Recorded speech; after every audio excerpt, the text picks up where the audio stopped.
பேருந்தையோ தனியார் பேருந்தையோ தமிழகத்தில் கிட்டத்தட்ட 10,000 வழித்தடங்கள் நஷ்டம் அடையக்கூடிய வழித்தடங்கள், 10,000 வழித்தடங்கள் அரசு போக்குவரத்து தான் இயக்குது.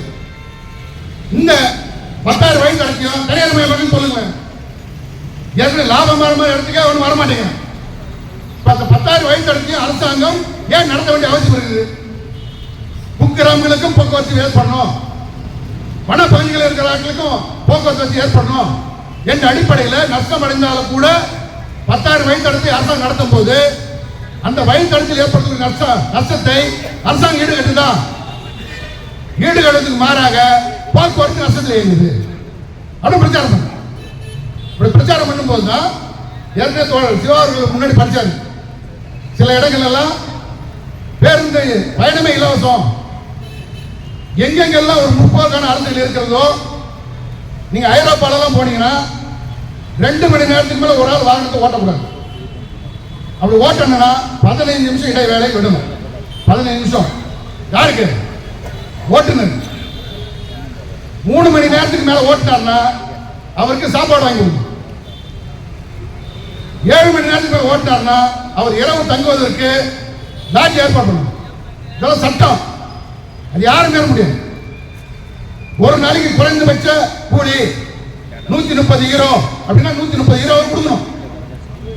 அங்க டிரைவருக்கு டிமாண்ட், ஐரோப்பா முழுவதும் டிமாண்ட். போகக்கூடிய சுற்றுலா பயணி ஒரு நாள் அந்த பஸ்ல பிரயாணம் பண்ணாருன்னா 1 யூரோ அந்த ஓட்டுநருக்கு கட்டணமா கொடுக்கணும். 40 பேர் போறாங்கன்னா ஒரு பஸ் ஓட்டுறாருன்னா அவருக்கு 40 யூரோ ஒரு நாளைக்கு. 40 யூரோ, 1 யூரோ என்பது 96 ரூபா. 1 யூரோ 96 ரூபா. இந்த உத்தரவாதம் எங்க வருது? ஐரோப்பா முழுவதும் இருக்குது. ஐரோப்பாவில் இருக்கிறதெல்லாம் சோசியலிஸ்ட் அரசாங்கமா இல்ல கம்யூனிஸ்ட் அரசாங்கமா? ஒட்ட சுரண்டக்கூடிய முதலாளித்துவ ஏகாதிபத்திய அரசாங்கங்கள் தான். அங்கேயே பொது போக்குவரத்தை பலப்படுத்துறான். ஏன் பலப்படுத்துறான்? இன்னைக்கு மாதம் 1000 ரூபாய் சம்பளம் வாங்குறவங்க சென்னை நகரில் இருக்கிறாங்க. தெரியுமா நமக்கு? மாதம் வெறும் 1000 ரூபாய். அவங்களுக்கு பொது போக்குவரத்து இல்லைன்னா என்ன ஆகும்? நான் சொல்றது குறைந்தபட்சம் 1000 ரூபாய். 1000 ரூபாயில இருந்து 2000 ரூபாய், 3000 ரூபாய், 4000 ரூபாய், 5000 ரூபாய், 6000 ரூபாய். இதுதான் பெரும்பான்மையான மக்கள் சென்னை நகரத்தில் சம்பாதிக்கக்கூடிய பணம்.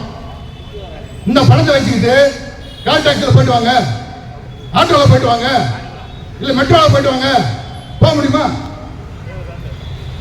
சென்னை ரயில், சென்னை ரயில் என்ன மின்சார ரயில் என்ன குறைந்தபட்ச கட்டணம்?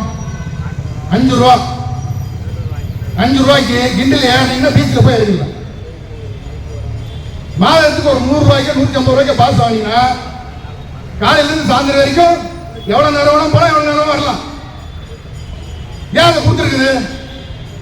நீங்க சென்னை பிரைவேட்ல வேலை செய்யற ஒரு ஆளுக்கு 6000 ரூபாய் சம்பளம் கொடுத்தீங்கன்னா அந்த 6000 ரூபாய் சம்பளம் ஒரு போக்குவரத்துக்கே சிறப்பு.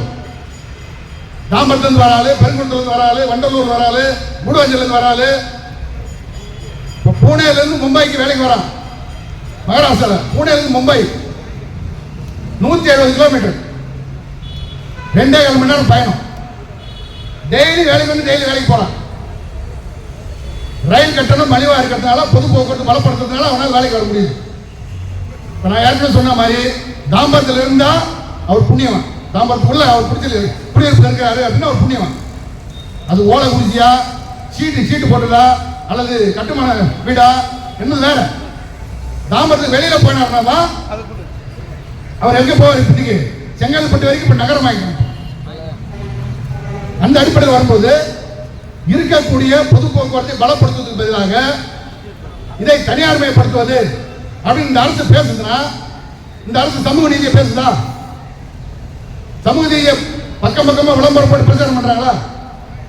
அப்ப நீங்க எல்லாத்தையும் தனியார்மயப்படுத்துறதுக்கு, மாணவர்களுக்கு தனியார்மயப்படுத்த என்ன ஆகும்? மாணவர்களுக்கு இலவசம் கிடையாது, மகளிருக்கு இலவசம் கிடையாது, முதியோருக்கு இலவசம் கிடையாது, ஊனமுற்றோருக்கு இலவசம் கிடையாது. இப்ப இந்த இதெல்லாம் யார் பார்த்துப்பா? யார் பொறுப்பேற்றது? தனியார்மயமான இவங்களோட கதில என்ன? அரசாங்கம் கைவிடுவதற்காக இந்த திட்டத்தை அறிவிக்கிற ஓப்பன் அறிவிக்குமா? அறிவிக்காது. ஏனென்றால் பொது போக்குவரத்து செய்யக்கூடிய செலவினத்தை சமூக செலவினமாக பார்க்கணும். ஒரு சோசியல் எக்ஸ்பென்சஸ் சமூக செலவினமாக பார்க்கணும், சமூக மேம்பாட்டுக்கான செலவினமாக பார்க்கணும். இந்த செலவினங்களை ஏகாதிபத்திய நாடுகளும் முதலாளித்துவ நாடுகளும் செய்யும் போது திராவிட மாடல் பேசக்கூடிய அரசு, சமூக நீதியை பேசக்கூடிய அரசு, ஏழை எளியவர்களை இருக்கக்கூடிய அரசு சொல்லக்கூடிய இந்த அரசு இந்த அயோக்கியத்தனம் பண்ணிச்சுன்னா இந்த அயோக்கியத்தனத்தை நம்ம சும்மா விட முடியுமா?